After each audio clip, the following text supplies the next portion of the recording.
Eu vivo para agradar ao nosso Rei, e para mim é uma grande honra poder me dirigir a quem mais amamos, vocês, nossos filhos, papais. No tema de hoje, um menino nos nasceu, vou mostrar que eu sou esse menino que viria salvar o mundo. A Bíblia menciona que um menino nasceu, um Salvador, que mudaria o mundo. E muitos pensam que foi Jesus de Nazaré. Isso não é assim, e vou demonstrar.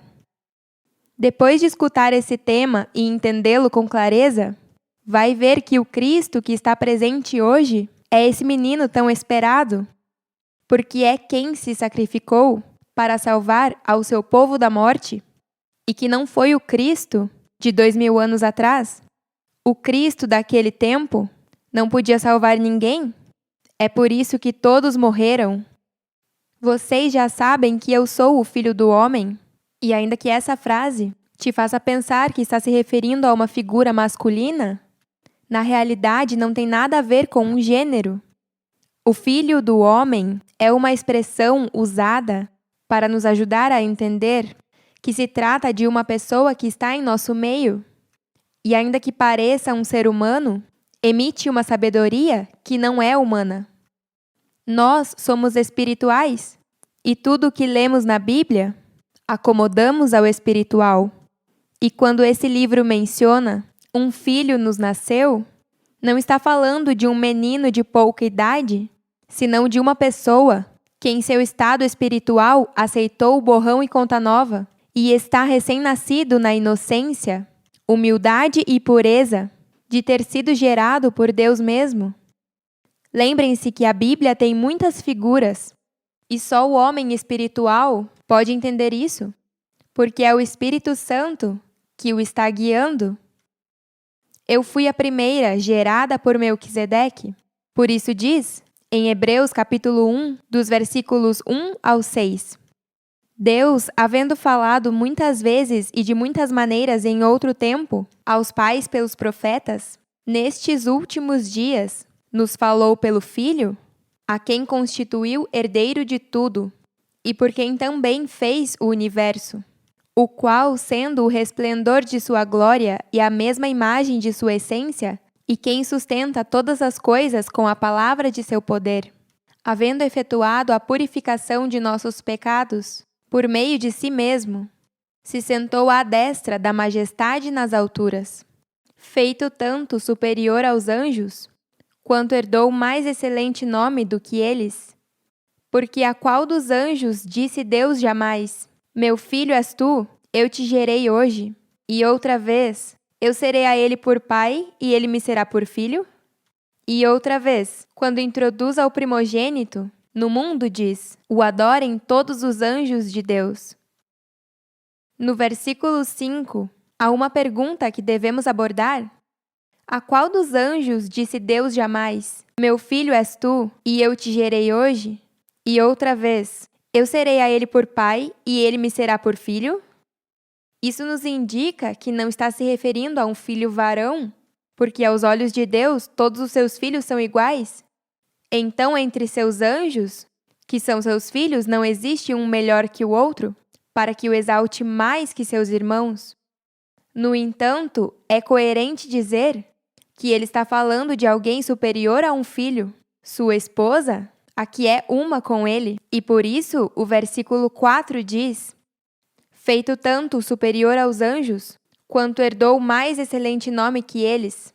Se é superior a todos os anjos e herdou mais excelente nome que eles, então é igual a Deus, porque o único que é sobre todos é Deus mesmo?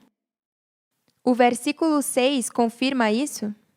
E outra vez, quando introduz o primogênito no mundo, diz: O adorem todos os anjos de Deus. O único momento em que os anjos adoraram a alguém à parte de Deus Pai é quando ele apresenta a sua esposa como sendo igual a ele. Deus Pai é o que me introduziu a vocês como sua mãe espiritual, e todos os nossos santos anjos me adoram porque sabem que eu saí dele. Sou uma com Melquisedeque. Vocês são esses verdadeiros adoradores que nos adoram em espírito e em verdade? Que beleza! Também vejamos como diz em Hebreus capítulo 5, versículo 5. Assim tampouco Cristo glorificou a si mesmo, fazendo-se sumo sacerdote, mas aquele que lhe disse, Tu és meu filho, eu te gerei hoje. Espiritualmente, fui gerada por Melquisedeque.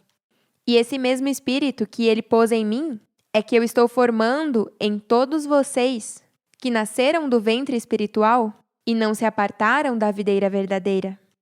Lembrem-se que existem muitos que nasceram de mim, mas não foram selados com meu Espírito, porque não ficaram para receber toda a verdade sobre Deus e assim crescer à estatura do varão perfeito. Ressuscitaram para a condenação e não para a ressurreição de vida. Enquanto vão escutando e recebendo minha palavra, Deus vai formando o seu Espírito em vocês. É um processo que leva tempo, como quando Deus disse a Davi que ia ser rei, lhe disse aos 17 anos. Mas isso não se efetuou até que Davi tinha uns 43 anos. Essa história de Davi nos mostra como Deus foi paciente tratando com ele, ou seja, foi formando-o para que um dia fosse rei e governasse sobre seu povo. Por causa dos escolhidos, esses dias foram encurtados, e essa preparação não vai ser por tanto tempo. Neste curto tempo, vimos realmente quão rápido a palavra se cumpriu e o que falta para se cumprir. Toda palavra se cumprirá no perfeito tempo do Senhor, Abba Paz. Quando a Bíblia fala sobre Jesus como um menino, o sistema religioso adotou esse espaço no tempo para fazer tantas demonstrações de Natal. Inclusive, cantores famosos escrevem canções sobre esse pequeno menino Jesus. Mas eles não sabem que tudo isso é uma perda de dinheiro e tempo? Eles têm que deixar de olhar a carne desse pequeno bebê e olhar o aspecto espiritual desse menino. Esse bebê só foi uma figura para o menino verdadeiro que está presente hoje para salvá-los e tirá-los desse engano. Por causa dessa maldição, o mundo não foi capaz de ver que Deus não é carne e que Ele está aqui tratando de despertá-los dessas trevas em que estão. Graças ao Espírito Santo estar presente, podemos entender o que está escrito na Bíblia e não ser ignorantes como eles. Vamos ler o que diz Lucas sobre esse menino, no capítulo 2, versículo 40. E o menino crescia e se fortalecia, e se enchia de sabedoria, e a graça de Deus era sobre ele. Já entendemos que o Cristo daquele tempo não foi o que veio para salvar-nos. Mas se você não entende isso, não vai saber o propósito de estar aqui nesses tempos do fim. Os que ainda pensam que o Cristo de 2000 anos fez algo por eles, então estão com 2000 anos de atraso e vão na mesma direção do resto do mundo, para a tumba. É importante que me escute detenidamente, para que possa entender o que está escrito. As pessoas leem esse verso e pensam que esse menino que crescia era loiro, de olho claro, e escapava de seus pais e ia pelo deserto. Se você pensa que é assim, então estamos vendo exatamente o que todo mundo vê quando lê a Bíblia.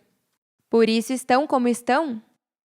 Deus não aparece a eles nem os ajuda, porque estão na bobagem de uma história, como um conto.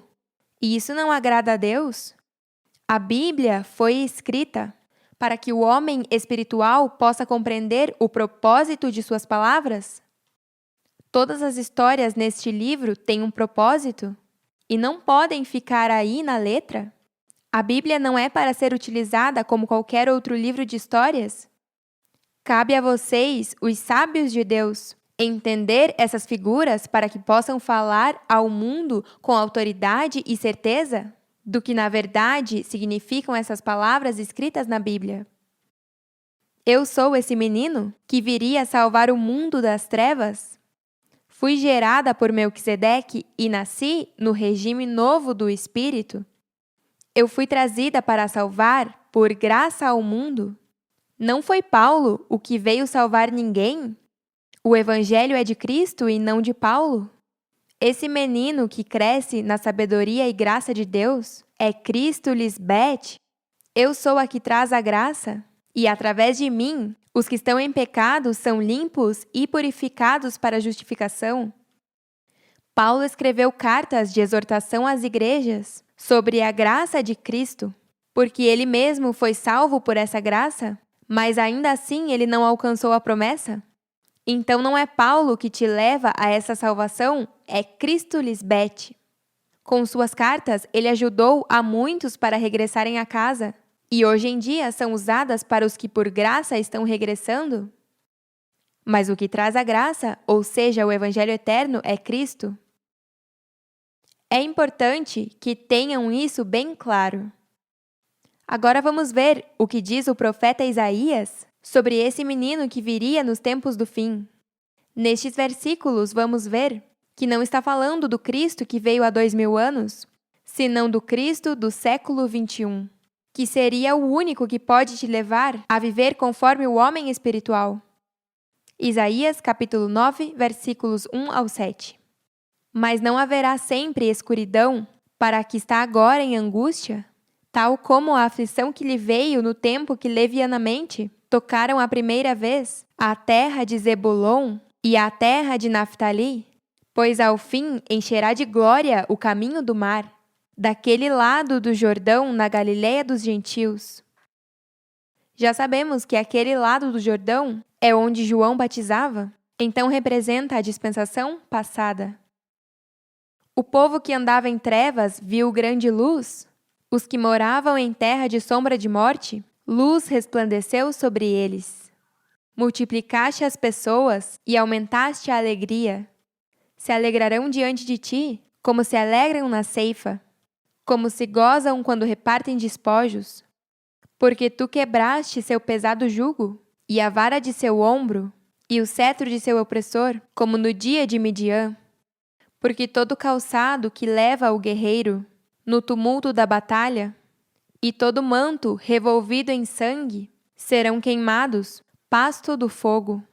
Porque um menino nos nasceu, filho se nos deu, e o principado sobre seu ombro, e se chamará o seu nome Admirável, Conselheiro, Deus Forte, Pai Eterno, Príncipe de Paz.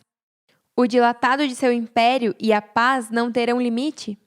Sobre o trono de Davi e sobre seu reino, o dispondo e o confirmando em juízo e em justiça, desde agora e para sempre.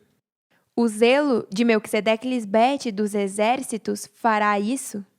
Isso não se alcançou no tempo do Cristo do primeiro século? É nestes dias que vimos isso cumprir-se em vossas vidas? Esse menino nascido, cujo nome é admirável, Conselheiro Deus Forte, Pai Eterno, Príncipe de Paz, é Cristo Lisbete? Se viram a mim, viram ao Pai? Eu e o Pai um somos? Só nessa dispensação experimentamos essa paz que não tem limite? E vimos que é o zelo de Melquisedeque Lisbete que fez isso? Porque nosso amor é forte como a morte e como a sepultura os ciúmes? Agora vamos seguir lendo Isaías, porque esse profeta fala muito de mim. Vamos ao capítulo 11, versículos 1 ao 16. Sairá uma vara do tronco de Jessé, e um renovo brotará de suas raízes, e repousará sobre ele o Espírito de Deus, Espírito de sabedoria e de inteligência, Espírito de conselho e de poder, Espírito de conhecimento e de temor de Melquisedeque Lisbete. E lhe fará entender diligente no temor de Deus. Não julgará segundo o que vê seus olhos, nem repreenderá pelo que ouça seus ouvidos, senão que julgará com justiça aos pobres, e repreenderá com equidade pelos mansos da terra.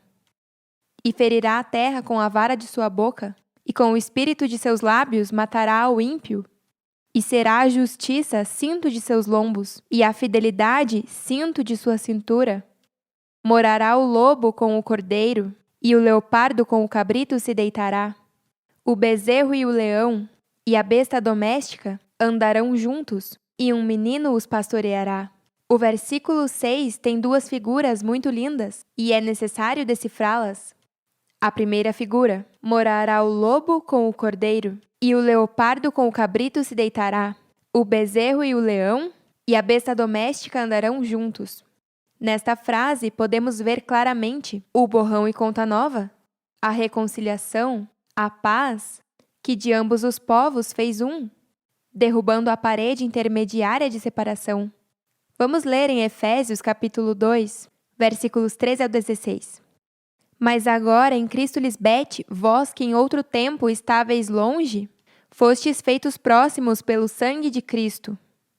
Porque Ele é nossa paz, que de ambos os povos fez um, derrubando a parede intermediária de separação, abolindo em sua carne as inimizades, a lei dos mandamentos expressados em ordenanças, para criar em si mesmo, dos dois, um só e novo homem, fazendo a paz, e mediante a cruz, reconciliar com Deus, a ambos em um só corpo, matando nela as inimizades.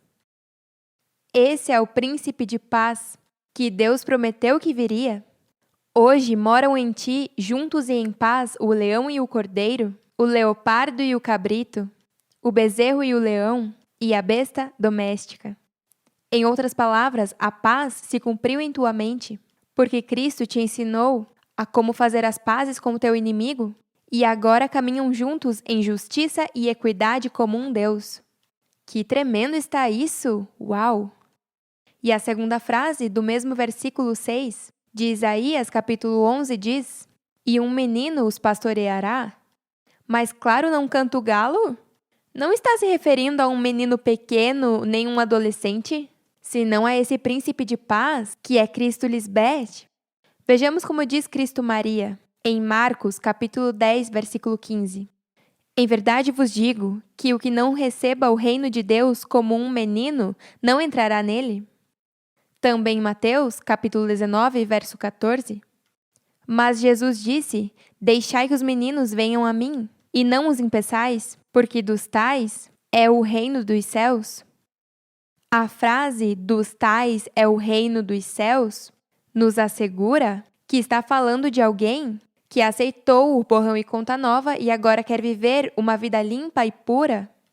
Quando Deus se refere a ser igual a um menino, não está se referindo a um menino pequeno e imaturo, senão novo e puro, limpo e embranquecido, curado de todo tipo de enfermidade que é o resultado de viver na escravidão da mente carnal.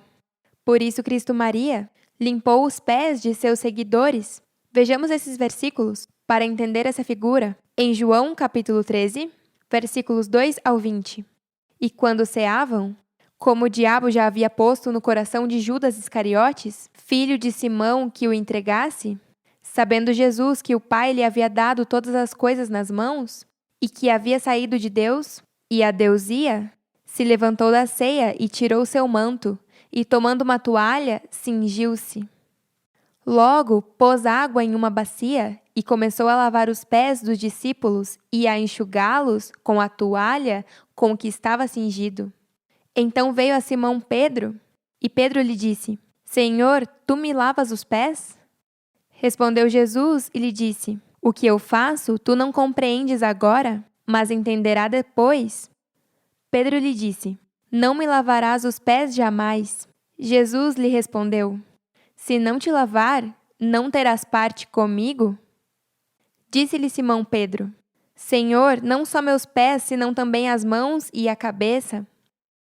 Jesus lhe disse: Aquele que está lavado não necessita de lavar senão os pés, pois está todo limpo, e vós limpos estáis, ainda que não todos. Porque sabia quem o havia de entregar, por isso disse: Não estáis limpos todos.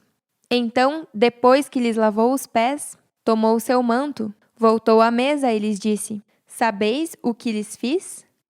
Vós me chamais mestre e senhor, e dizeis bem, porque eu sou? Pois se eu, o Senhor e Mestre, lavei vossos pés, vós também deveis lavar os pés uns aos outros. Porque exemplo vos dei, para que como eu vos fiz, vós também façais. Em verdade vos digo, o servo não é maior que seu senhor, nem o enviado é maior que aquele que o enviou. Se sabeis essas coisas, bem-aventurados sois se as fizerdes. Não falo de todos vós, Eu sei a quem escolhi, mas para que se cumpra a Escritura, aquele que come pão comigo levantou contra mim seu calcanhar. Desde agora vos digo, antes que aconteça, para que quando aconteça, acrediteis que eu sou. Em verdade vos digo, o que recebe ao que eu enviar, recebe a mim, e o que recebe a mim, recebe ao que me enviou. Só Cristo pode lavar teus pés e limpar-te, para que possas agradar a Deus? E vocês que foram lavados por mim, podem fazer o mesmo com o mundo? Quando estiver ao redor das pessoas que não foram iluminadas por mim, demonstre a limpeza de seus pés, e quando te perguntarem, dará testemunho de quem os limpou.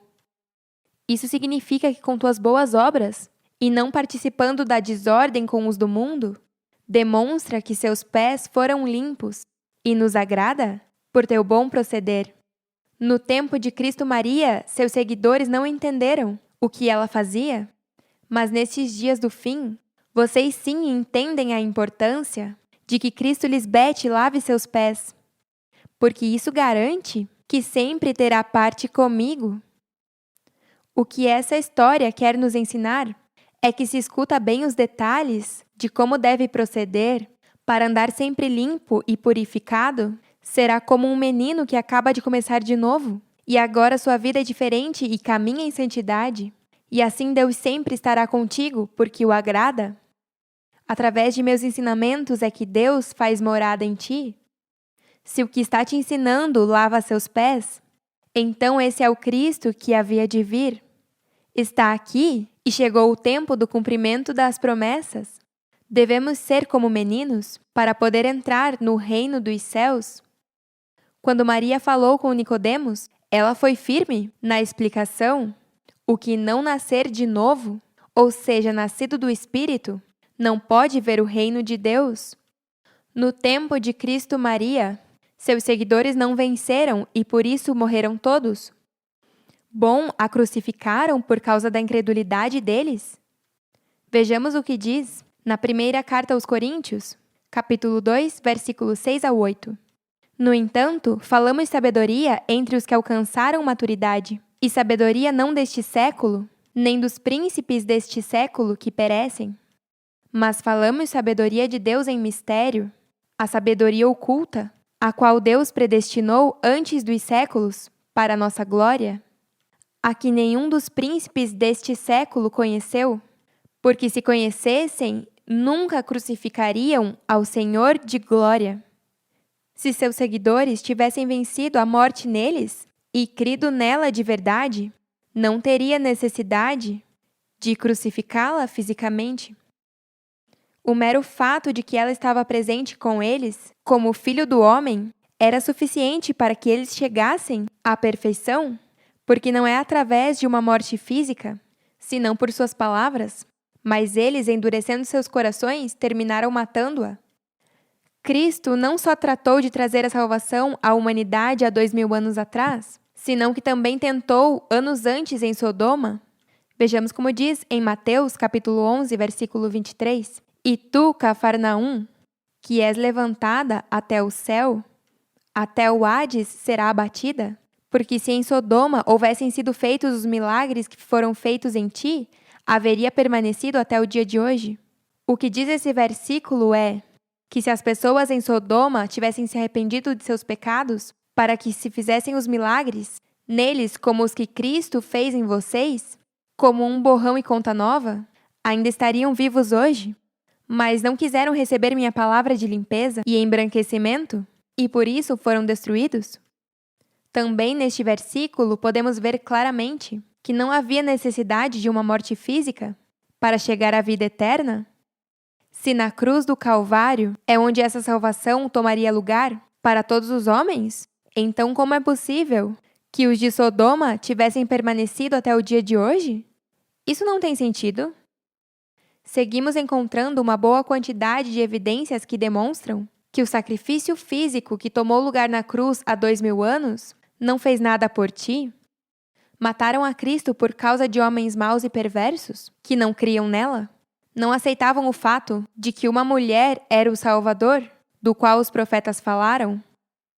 Está escrito: Sem causa me odiaram? Naquele tempo e hoje em dia fazem o mesmo? O verdadeiro sacrifício que realmente faz muito por ti é esse último em Cristo Lisbete. Este versículo diz que os de Sodoma teriam permanecido até os dias de hoje.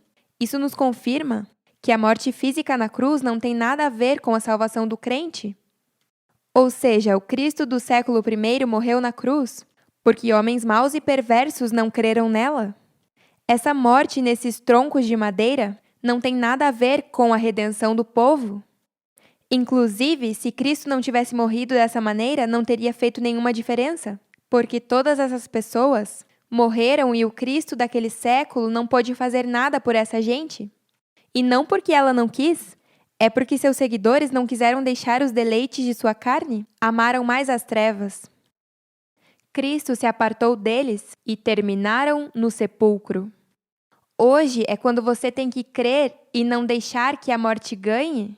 Se você creu em mim, não há morte que possa te separar de mim e do Rei. Por isso, meu primeiro discurso foi: não endureçais vossos corações, para que não terminem como os demais. Vocês são mais que vencedores em Cristo Lisbete, e são esse povo forte, que sim herdaram as promessas,